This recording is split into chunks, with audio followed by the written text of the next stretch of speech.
Hello and good evening friends. तो बात करेंगे कुछ स्टॉक्स के ऊपर। तो पहला स्टॉक जिसके ऊपर काफ़ी ज़्यादा क्वेरीज आए हुए हैं वो था द्वारिकेश। अभी जैसे आप सबको पता है कि शुगर स्टॉक, जो शुगर का जो पेयर है वो काफ़ी अच्छा खासा मोमेंटम दे रहा है।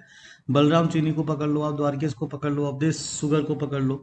तो द्वारिकेश में अपना जो पहला 95 का टारगेट था वो तो अचीव हो चुका है। अब यहाँ पे अगर आप ध्यान से देखोगे तो ये यहाँ पे ये जो पहले एक रेजिस्टेंस बना हुआ था, राइट, इसको इसने ब्रेक किया। ब्रेक करने के बाद यहाँ पे सपोर्ट लगाते हुए ऊपर की तरफ जा रहा है और इसने हाई लगाया था 99.50।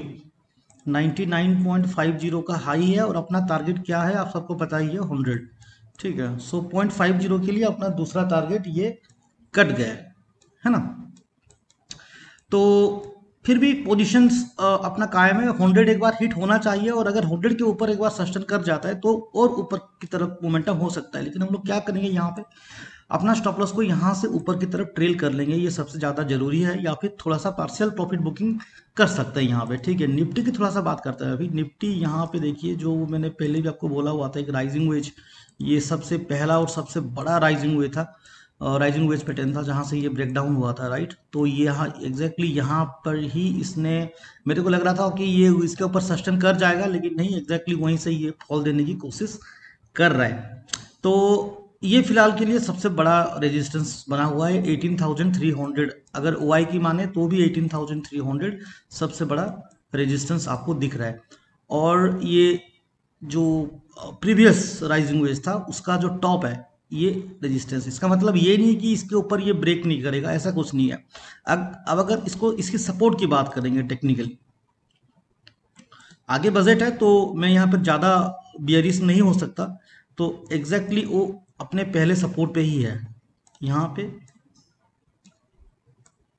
इसका पहला सपोर्ट है, उसके नीचे ये वाले जोन पे इसको दूसरा सपोर्ट मिल ही जाएगा। क्योंकि अगर इसको एक डब्लू पैटर्न की तरह अगर आप देखते हो, मान के चलो यहाँ पे, तो इस वाले जोन पे एक सपोर्ट, तो ये यहाँ पर आपको कंजिक्यूटिव सपोर्ट्स मिलेंगे। ठीक है, तो इन चीज़ों को थोड़ा सा आपको ध्यान में रखना है कि कभी भी बाउंस की पॉसिबिलिटी हो सकता है। फिर भी एक तरफा हम लोग थोड़ा सा यहाँ पे इसको एक चीज़ लगा के देख लेते हैं। ऐसे इन वाले जोन्स को बोलते हैं चोक जोन। काफ़ी ही कॉम्प्लिकेटेड सिचुएशन में होता है ये।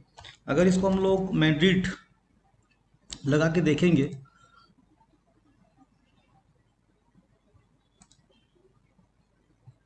तो देखिए ये फ्लिप हो चुका है, ये ऊपर की तरफ ही मोमेंटम कर रहा है। तो कभी भी जब तक ये इसके नीचे नहीं आता, फिर से 17,600 के नीचे नहीं आता, यानी कि इसके ये जो डब्लू वाला दिख रहा है आपको, ये वाला, ये इसके नीचे जब तक नहीं आता तब तक ये लो ब्रेक होने की चांसेस बहुत ही कम है। और यहाँ से ये कहीं पर भी एक एक फुल स्टॉप मार के ऊपर की तरफ मोमेंटम दे सकता है, राइट। तो यहाँ पे उस चीज का ख्याल रखना पड़ेगा। बैंक निफ्टी निफ्टी की तरह मोमेंटम नहीं दिया। अब इसको काट देते हैं ताकि हमको थोड़ा सा क्लियर मिले। ठीक है, यहाँ पर देखिए निफ्टी में जिस तरह से एक डिसिसिव बियरिश कैंडल बना हुआ है, बैंक निफ्टी में ऐसा कुछ नहीं बना। बैंक निफ्टी में दरअसल नीचे से उसको सपोर्ट मिल गया। इसके पीछे का रीजन है, इसके पीछे का रीजन है कि यहाँ पर इसके पास एक सपोर्ट है, राइट। तो जब तक ये ब्रेक नहीं होता तब तक नीचे के साइड फॉल आपको देखने को नहीं मिलेगा। उसके अलावा यहाँ पर भी एक, इसको हम लोग क्या बोलते हैं, स्निपर पॉइंट बोलते हैं, राइट। तो इस स्निपर पॉइंट में ये अपना सपोर्ट बना के है। तो जब तक ये इसके नीचे नहीं आएगा तब तक, अगर कल ये इसके नीचे ब्रेक करता है तो फिर यहाँ तक का आपको मिल सकता है चांस, एक अच्छा खासा फॉल हो जाएगा अगर कल ये अगर ब्रेक हो जाता है। और अगर यहाँ से बाउंस होता है तो फिर एक बार तो ऊपर की तरफ, क्योंकि इसकी रैली भी पेंडिंग है।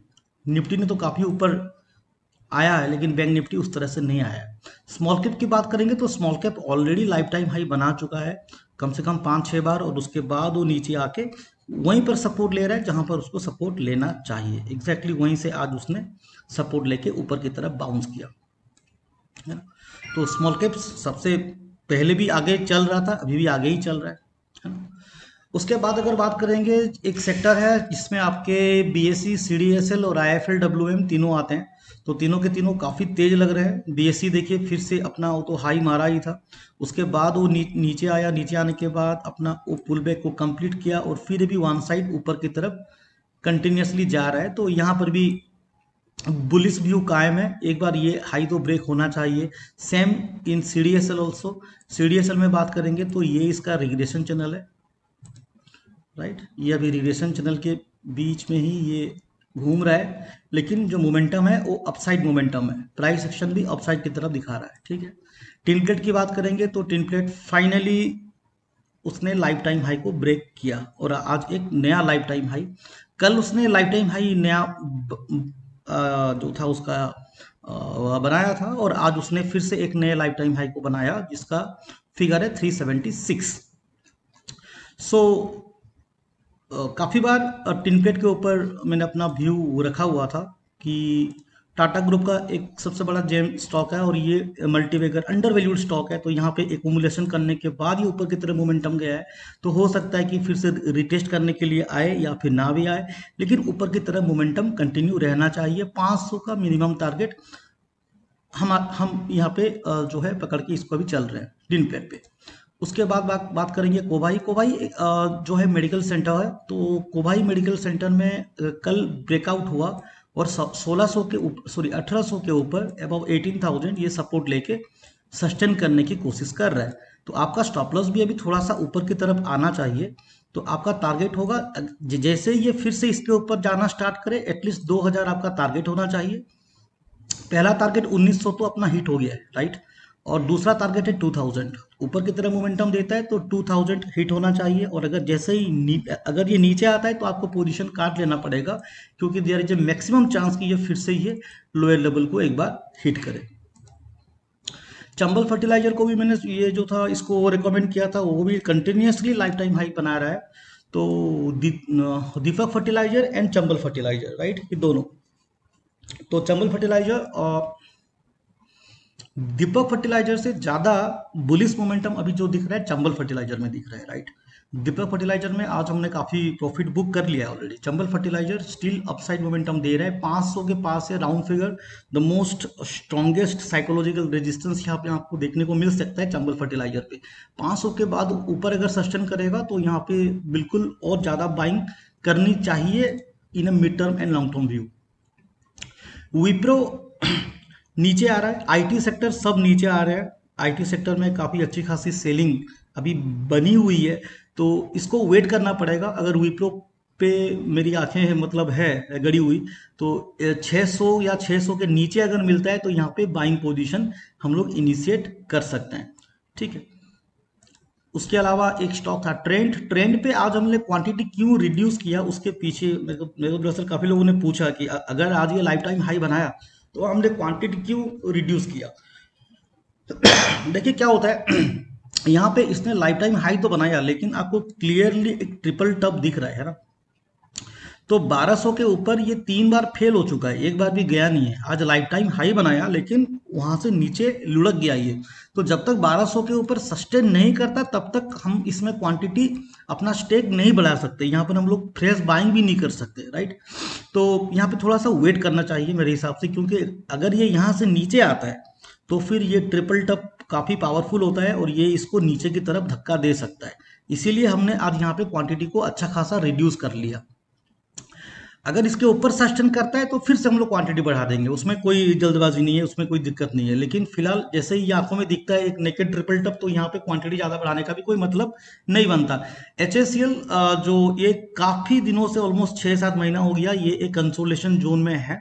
तो अब जो भी पोजिशंस में अगर हैं तो 50 जो होना, इसका जो फिबो लेवल जो इसका मिड वाला आता है 50 डाउन फिगर, इसको स्टॉप लॉस मान के चलिए, क्योंकि अभी आगे बजट भी है। तो अगर इसको ब्रेकआउट देना है तो this is the good opportunity कि ये ब्रेकआउट दे दे, है ना। तो अगर इसको ब्रेकआउट देना है तो अभी ये दे देगा, ठीक है। तो स्टॉप लॉस होना चाहिए 50। और अगर ये फिर से फेल होता है तो फिर यहाँ से निकल जाना बेटर है और उसी फंड को किसी दूसरे स्टॉक पे डाइवर्ट कर देना बेटर है, ठीक है। तो friends thank you very much and फिर मिलते हैं नेक्स्ट वीडियो पे। तब तक के लिए थैंक यू, जय हिंद।